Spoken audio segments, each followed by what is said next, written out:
क़ाल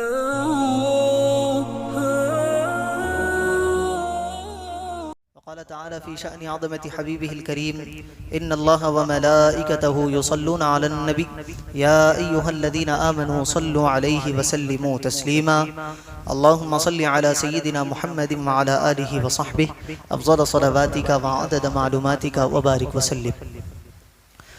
मुअज़्ज़ज़ व मुकर्रम हादिरीन व सामईन, अभी मैंने ख़ुतबा मसनूना में जिस आये मुबारका की तिलावत का शरफ़ हासिल किया, अल्लाह तबारक व तआला कुरान मुक़द्दस में सूरह बनी इसराइल में अल्लाह ताला इरशाद फरमाता है, वला तक़रबुज़्ज़िना, और तुम ज़िना के करीब भी मत जाओ, इन्नहु कान फ़ाहिशा व साअ सबीला, और बहुत बुरा रास्ता है, एक बेहयाई है और बुरा रास्ता है जो ज़िना के करीब ले जाता है।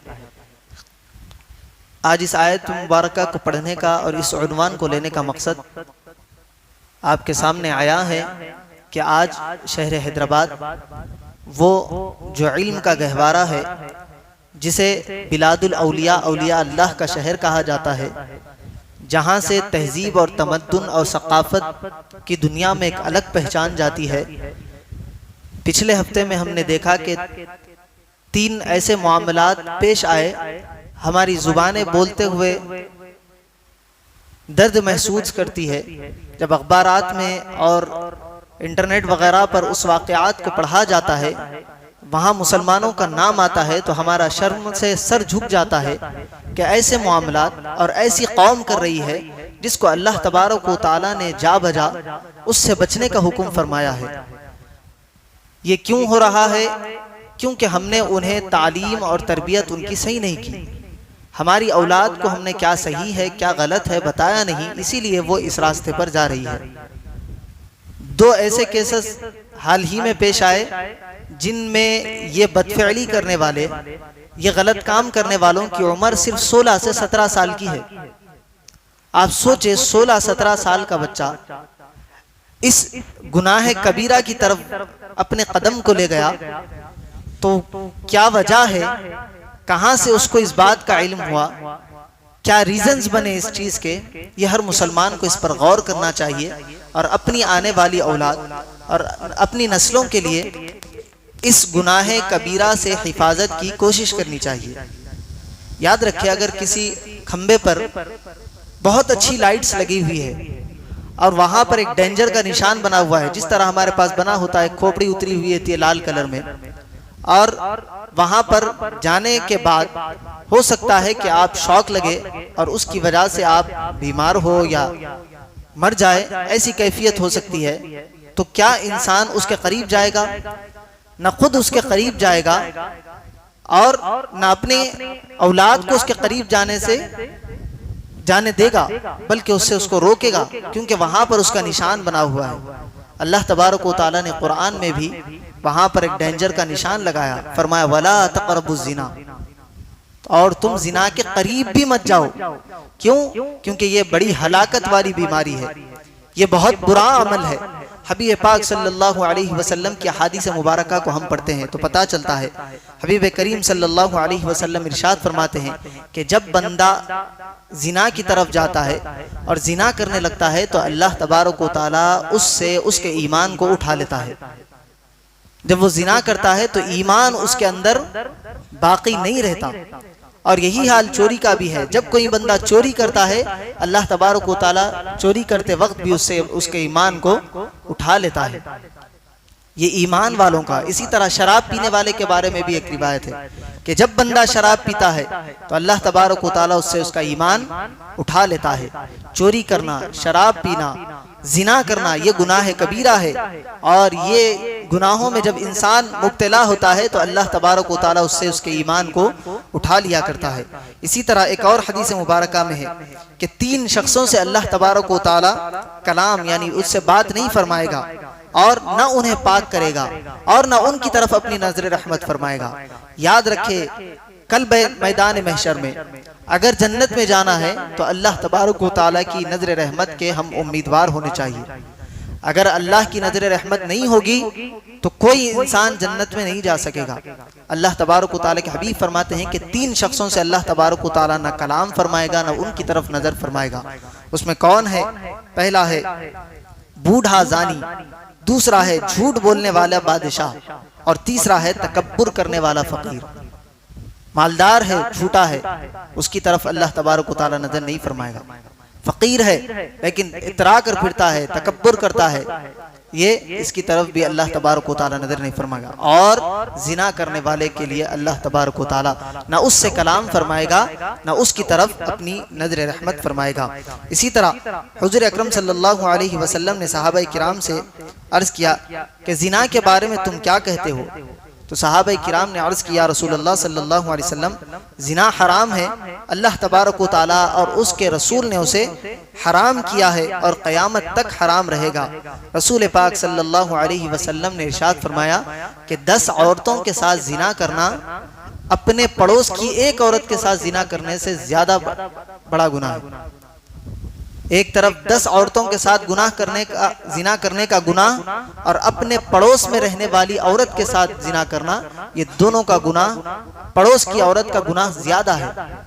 आज हम अपने मुआशरे की तरफ देखें, आज हम हालात का जायजा ले तो पता चलता है कि पड़ोसी ही किसी की बीवी को लेकर भाग गया, पड़ोस का बच्चा ही किसी की बेटी को लेकर भाग गया या उसके साथ किसी जुर्म में मुब्तला हो गया। ये हमारा मुआशरा है, हमें इसकी तरफ देखने की और लोगों के दरमियान तरगीब दिलाने की कोशिश करनी चाहिए कि ये बुरा अमल है, ये करना गुनाह कबीरा है और अपने करीब वालों से करना और ज्यादा बड़ा गुनाह है। ये मुसलमानों को इस बात का पता होना चाहिए, अपने बच्चों के अंदर इस बात को डाले कि ये गुनाह कबीरा है, अल्लाह तबारक व तआला इससे नाराज होता है, अल्लाह तबारक व तआला इससे ईमान जैसी अजीम नेमत को अल्लाह तबारक व तआला उठा लेता है। इसी तरह हबीब पाक सल्लल्लाहु अलैहि वसल्लम इरशाद फरमाते हैं, हजरत अब्दुल्ला इब्न मसऊद रदियल्लाहु अन्हु ने इस हदीस को रिवायत किया कि ऐ जवानों, तुम में कोई निकाह की इस्तिताअत रखता है तो वो निकाह करे कि ये अजनबी औरत की तरफ नजर करने से निगाह को रोकने वाला है और शर्मगाह की हिफाजत करने वाला है। यानी जैसे ही निकाह की उम्र हो जाए, अल्लाह तबारक व तआला के हबीब फरमाते हैं कि तुम निकाह कर लो, इससे तुम बदनज़री से, बदनिगाही बहुत बड़ा गुनाह है। अल्लाह तबारक व तआला ने सूरह नूर में फरमाया, ऐ हबीब सल्लल्लाहु अलैहि वसल्लम, आप मोमिन मर्दों से फरमा दीजिए कि अपनी निगाहों को नीची रखे। ये निगाहों को नीची रखना और निगाहों की हिफाजत करना बहुत सी बीमारियों से आपको बचा लेता है। अल्लाह तबारक व तआला के हबीब फरमाते हैं कि जो बंदा बदनिगाही करता है उसको इबादत में लज्जत हासिल नहीं होती। जो ये चाहता है कि उसको इबादत के अंदर लुत्फ आए, वो इस कैफियत में पहुंचे कि जब वो नमाज के लिए ठहरे तो वो अल्लाह का हो जाए और अल्लाह से वो गुफ्तगू करे तो वो अपनी निगाहों की हिफाजत करे। जब वो निगाहों की हिफाजत करता है तो बहुत सारे गुनाहों से वो पाक हो जाता है और जब उसका दिल पाक और साफ होता है तो अल्लाह तबारक व तआला उसकी इबादतों के अंदर लज्जत पैदा करता है। इसी तरह एक और हदीस मुबारका में हबीब पाक सल्लल्लाहु अलैहि वसल्लम इरशाद फरमाते हैं कि जो बंदा ये चाहता है कि वो जन्नत में जाए तो मुझे अपने 2 चीजों की जमानत दे दे। उन 2 चीजों में से एक जमानत हबीब पाक सल्लल्लाहु अलैहि वसल्लम ने फरमाया कि वो अपनी शर्मगाह की हिफाजत की जमानत दे दे और अपनी जुबान की हिफाजत की जिम्मेदारी दे दे तो मैं उसको लेकर जन्नत में जाऊंगा। अपनी जबान की हिफाजत करे, फहश कलाम गुफ्तगू ना करे, किसी के साथ गाली गलोज ना करे, बड़ों से बदकलामी ना करे, ये इससे बच जाए गुनाह के काम करने से जुबान से और अपनी शर्मगाह की हिफाजत कर ले। हबीब पाक सल्लल्लाहु अलैहि वसल्लम फरमाते हैं कि जो शख्स ये 2 चीजें कर ले मैं उसको जन्नत में लेकर जाऊंगा, उसके लिए मैं जन्नत का दामिन हूँ, उसके लिए जन्नत में जाने के असबाब को मैं पैदा करूंगा। ये हबीब पाक सल्लल्लाहु अलैहि वसल्लम फरमाते हैं कि जबान की हिफाजत कर ले और अपनी शर्मगाह की हिफाजत कर ले तो वो जन्नत में जाने के काबिल हो जाएगा। इसी तरह हबीब पाक सल्लल्लाहु अलैहि वसल्लम इसके बाद वाली आयत में अल्लाह तबारक व तआला इरशाद फरमाता है कि जो शख्स जिना करेगा उसको फिर 100 कोड़े मारे जाएंगे अगर वो शादीशुदा नहीं है। अगर शादीशुदा होते हुए जिना करेगा, अल्लाह तबारक व तआला ने उसके लिए ये कानून बनाया हुआ है कि उसको रजम किया जाएगा, यानी एक मकाम पर ठहर कर लोगों के सामने उसको इतने पत्थर मारे जाएंगे कि जब तक उसका इंतकाल ना हो जाएगा, जब तक वो मर ना जाए उसको पत्थर मारे जाएंगे। कब? जबकि वो शादीशुदा ना हो। शादीशुदा हो, अगर शादीशुदा नहीं है तो फिर ये हुकूमत की जो जिम्मेदार है, काजी वक्त है, उसकी जिम्मेदारी होती है कि उसको 100 कोड़े लगाए जाएं, ताकि ये लोगों को पता चले कि ये गुनाह है और ऐसा गुनाह करने से वो आइंदा बाज आ जाए। और अल्लाह तबारक व तआला फरमाता है कि जब उसको मारा जाए तो उस पर तरस ना खाया जाए, बल्कि पूरी जो हद है, जो सजा उस पर कायम की गई है, उस सजा को पूरा किया जाए, ताकि आने वाली देखने वाली कौम डर जाए कि अगर ये गुनाह हमसे होगा तो हम पर भी ये हद लगेगी, ये सजा कायम होगी।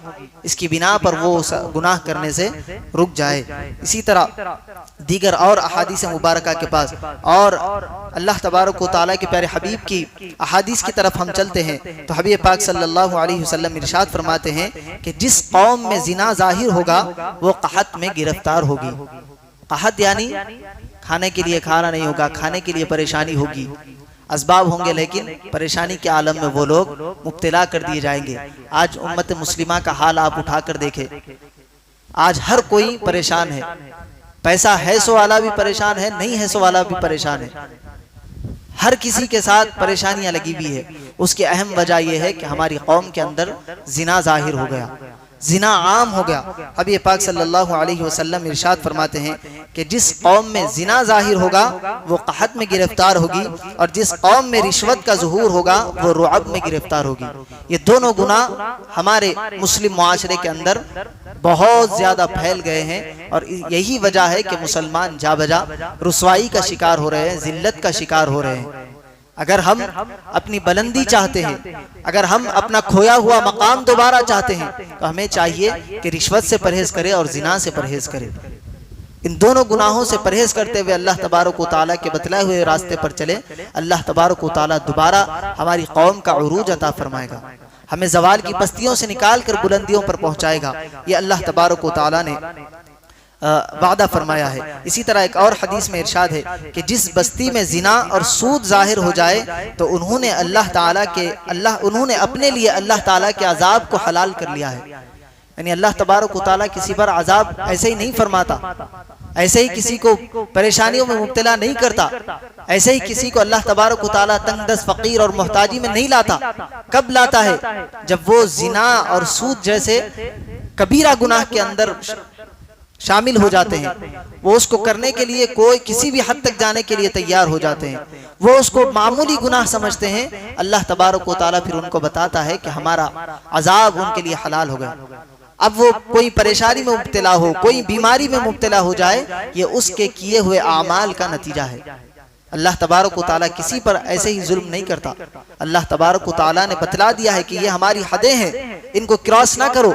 अगर तुम इसको क्रॉस करोगे तो इसका भारी खामियाजा तुम्हें भुगतना पड़ेगा। इसी तरह हबीब पाक सल्लल्लाहु अलैहि वसल्लम इरशाद फरमाते हैं कि रात के आधे वक्त में, यानी जब आधी रात हो जाए, उस वक्त आसमानों के दरवाजे खोल दिए जाते हैं। फिर एक ऐलान करने वाला ऐलान करता है कि है कोई दुआ करने वाला कि उसकी दुआ कबूल की जाए, है कोई मांगने वाला कि उसे अता किया जाए, है कोई मुसीबत ज़दा उसकी मुसीबत दूर की जाए। इस वक्त हर मांगने वाले की, हर दुआ करने वाले की दुआ कबूल की जाएगी, सिवाय दो लोगों के, एक पैसे लेकर जिना करने वाला और दूसरा जुल्म करके टैक्स लेने वाले शख्स की दुआ के अलावा हर मुसलमान की दुआ को अल्लाह तबारक व तआला कबूल फरमाएगा। देखे, ऐसा वक्त है जहां पर हर किसी की दुआ कबूल हो रही है, लेकिन जिना करने वाले की दुआ अल्लाह तबारक व तआला उस वक्त भी कबूल नहीं फरमाता। इसी तरह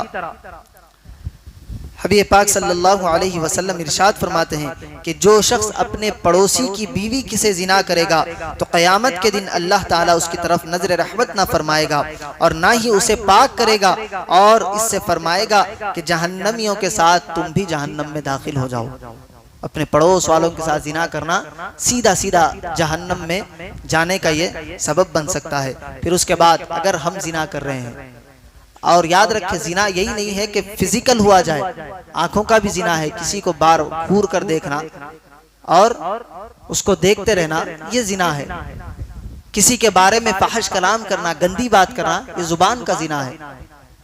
किसी के बारे में गलत बात करना, गंदी बातें उसके सामने सुनना, ये कानों का जिना है।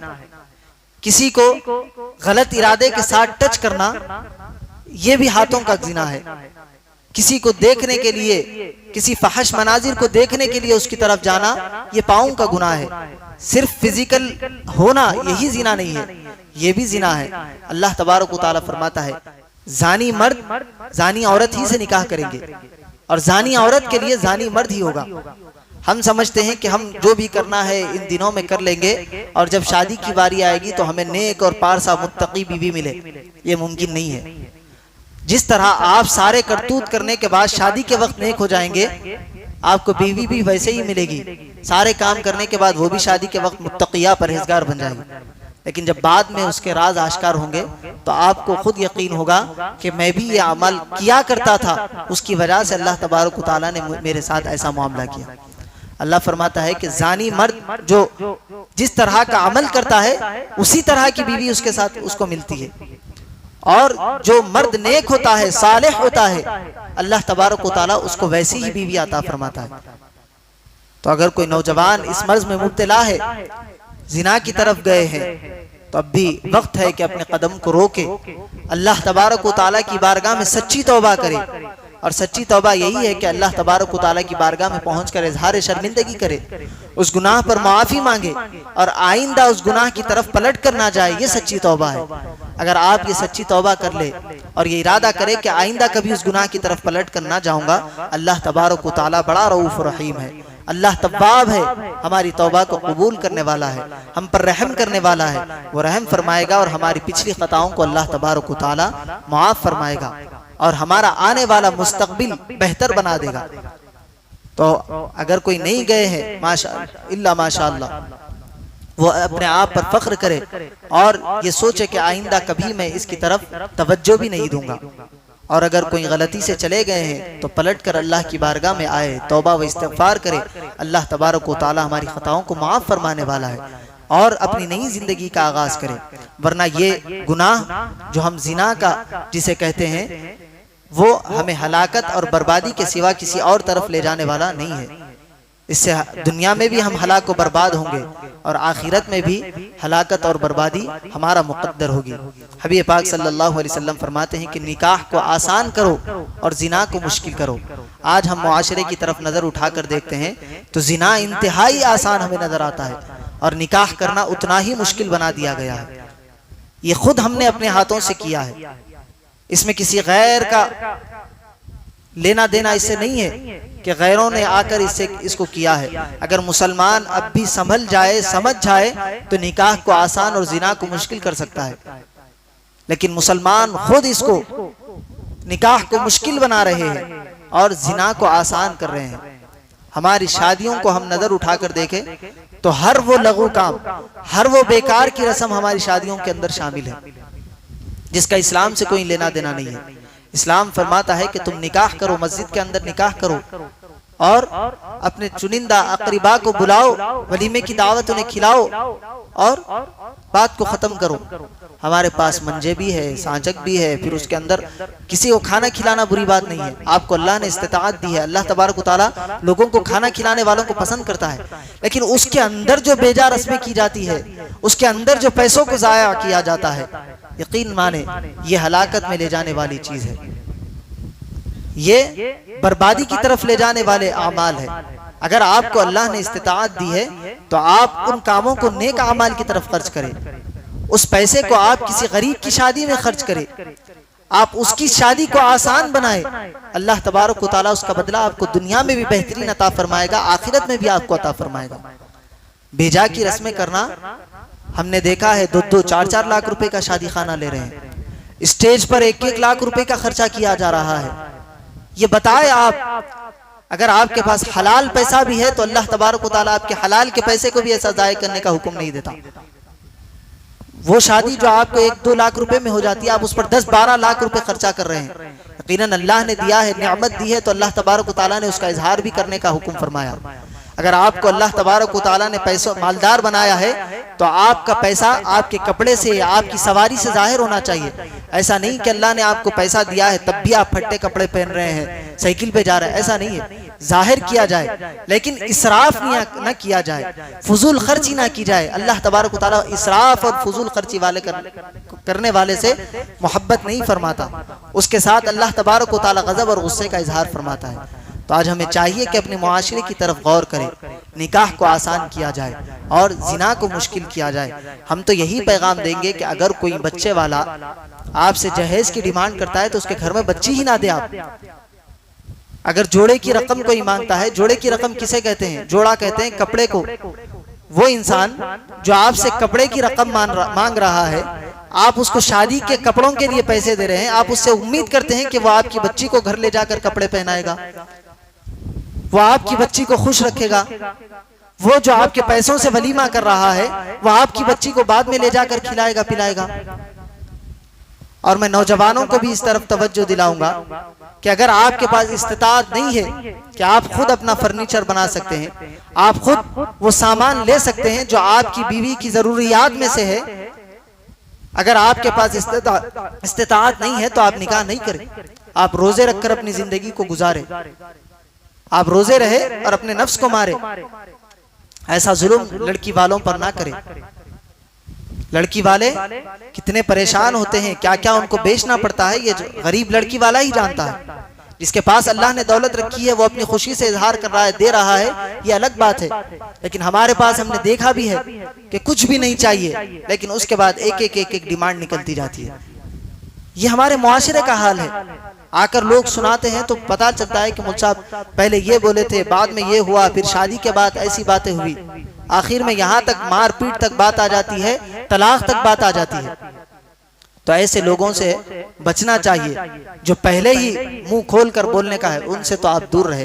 और मैं खुद नौजवानों को दावत दूंगा कि वो निकाह करे तो इतनी सादगी के साथ निकाह करे। अगर आप दावत करना चाहते हैं तो वलीमे की दावत शानदार तौर से करें। अल्लाह तबारक व तआला इससे आपको मना नहीं करता खाने खिलाने से, लेकिन किसी बच्ची को परेशान करना, उनके घर वालों को परेशान करना, उनसे जायद रकम का मुतालबा करना, फर्नीचर का मुतालबा करना या दीगर अशिया का मुतालबा करना, इस्लाम इसका हुक्म नहीं देता। इस्लाम आपको तालीम देता है कि आप तमाम चीजों को जमा करें, उसके बाद आप निकाह करें। और ये सारी चीजें मुहैया करना, बच्ची के कपड़े, बच्ची का घर सामान रहने के लिए, ये एक मर्द का काम है, ये औरत का काम नहीं है। उसको रहने के लिए जगह देना, उसके खाने पीने का इंतजाम करना, उसके पहनने का इंतजाम करना, ये शौहर का जिम्मा है, ना कि उसके बाप का। आपको वो लड़की दे रहा है, यही बड़ी बात है।